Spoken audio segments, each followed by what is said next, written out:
There's a theory that claims Tupac is still alive and that he's in like Cuba or something. I'm not sure if this is true though, but according to this theory, Tupac's mom was the one who decided that his treatment be stopped and that she literally told the doctors that Tupac decided to leave quietly. Now, what could this statement mean? Well, according to eyewitnesses, on the evening of September 7th, 1996, Tupac and Suge Knight, the then CEO of Death Row Records, attended a Mike Tyson fight at the MGM Grand in Las Vegas. And while they were at the casino lobby, Tupac had a run-in with a Crips gang member, Orlando Anderson, and there was a brief fight. Shakur and Knight's bodyguards got involved, but it was eventually broken up and the men went their separate ways. Then Shakur and Knight headed out toward Club 662. While Shakur and Knight were on their way to the club, just around 11 p.m., a white Cadillac pulled up next to them on the passenger side, and immediately, an unidentified gunman then fired 14 gunshots into their car.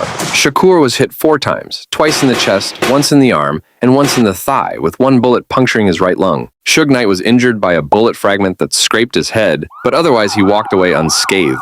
The rapper was taken to a nearby hospital, where doctors kept him alive for 6 days before his mother finally made the decision to stop treatment on September 13th, 1996. And later on, it was reported that his official cause of death was cardiac arrest. So now here's what people are not so sure of. Following Tupac's death, investigators looked into a number of suspects, including Anderson. Anderson's affiliation with the Crips gang would have made the shooting a gang-related retaliation hit. But members of a 10-car entourage following Suge Knight and Tupac Shakur told officers that it was Anderson who fired the shots. While investigations were still going on, Anderson was later killed in an unrelated gang shooting, and the cops lost their only lead. The media was quick to jump on a different narrative that placed the blame on Shakur's former friend and East Coast rival, the notorious B.I.G. The pair had come up together in the 90s, with Shakur even acting as Biggie's mentor of sorts.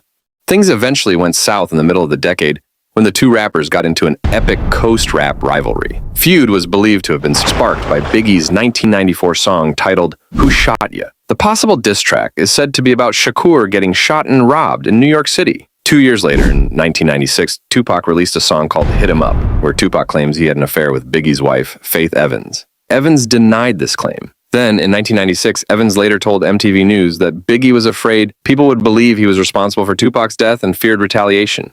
Biggie denied such claims. 6 months later, on March 9, 1997, Biggie was shot and killed in a drive-by shooting while leaving a party in Los Angeles after the Soul Train Awards. His death also remains unsolved. A third theory put the blame on Suge Knight. Fans have pointed to a possibly frosty relationship between the Death Row Records CEO and his rising star. Theorists believe Shakur was ready to leave Death Row to start his own label, and so Suge Knight orchestrated his murder that night in Las Vegas, a claim that he has strongly denied. But perhaps the most outrageous, yet more popular theory out there is that Shakur didn't die at all that night, that maybe he's living in Cuba after faking his own death. This is just a theory,